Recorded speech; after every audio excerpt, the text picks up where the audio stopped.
Programme कुठून start केलता तुम्ही आज? मी आज सकाळी आपल्या स्वतःच्या घरूनच प्रोग्रामला सुरुवात केली.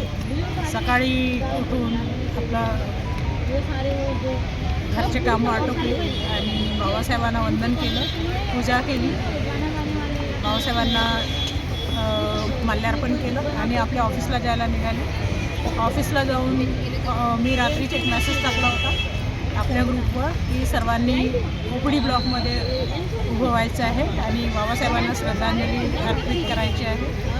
त्यामुळे सगळेच सवंगडी माझे सोबतचे काम करणारे लोक एकत्र आले. मी घरून 2 माला घेऊन गेले होते आणि एक माला मी ओपडी ब्लॉकमध्ये जिथे बाबासाहेब आंबेडकरांचा मोठा फोटो लावला आहे आम्ही 14 एप्रिलला ज्याचं आम्ही उद्घाटन केलं होतं ओपडी ब्लॉकमध्ये, तर त्या फोटोला आम्ही माल्यार्पण केलं आणि बुद्धवंदना सामूहिक बुद्धवंदना गायली.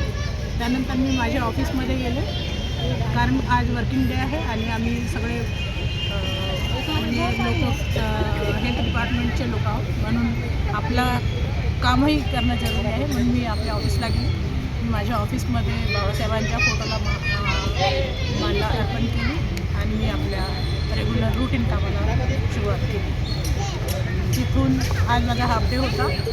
आपलं काम आटोपून आज मी बाबासाहेबांना श्रद्धांजली देण्यासाठी 26 अलीपूर रोडला उपस्थित आहे आणि आता उरलेला वेळ इथे देऊन यानंतर संध्याकाळी 5 वाजता मला मादीपूरमध्ये जे कॉलनीला जायचं आहे, ज्या ठिकाणी आज 25 शू कंपनीकडनं बाबासाहेब आंबेडकरच्या पुण्यतिथीचा प्रोग्राम राबविण्यात येत आहे आणि मला तिथे आपली उपस्थिती दर्ज करायची आहे. सायंकाळी मी तिथून गेल्यानंतर आम्ही पूर्ण मादीपूर म्हणजे एक यात्रा शोभायात्रा काढणार आहोत आणि तिथून मादीपूर जे कॉलनीच्या जे बाबासाहेब आंबेडकर पार्क आहे तिथे त्याचं समापन होणार आहे.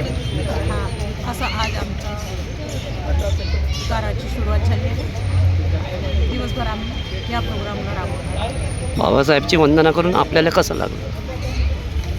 वंदना केल्यानंतर एक एनर्जी येते. मी 2 दिवसापासून आधी खूप खोकल्याने आजारी होते, पण आज 6 डिसेंबर पाहून म्हणजे मला असं वाटलं आता नाही काय म्हणजे हे झालं, माझा खोकलाही बंद झाला.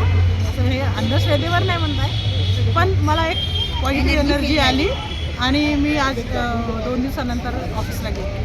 ड्युटी करून सुद्धा एनर्जेटिक आल्या. ड्युटी करून सुद्धा मी आज बाबासाहेबाच्या श्रद्धांजलीसाठी उपस्थित राहिली आहे. माझ्यासाठी हे सगळ्यात मोठं तीर्थ आहे. ठीक आहे, थँक्यू.